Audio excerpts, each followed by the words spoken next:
Hi guys, in this video let me teach you how can you fix InVideo AI or InVideo Studio if it is lagging always on your device. So without further ado, let's get right into it. So if you're editing in here and you've experiencing lag, actually there is a fix for this. So to fix that, go over here, the three dots, and go over to settings and search for hardware acceleration right there. So make sure that use hardware acceleration when available is enabled right here.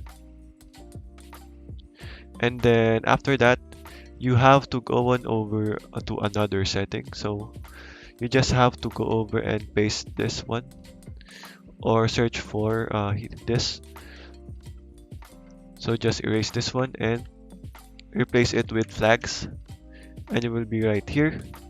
So you just have to search for WebGL and make sure that all of this is enabled, and you just have to relaunch your browser. So okay guys, that is a quick and easy fix on how you can fix the solve the in video lag. So there guys, that is all for today. I hope you enjoyed this video. Thank you for watching and goodbye.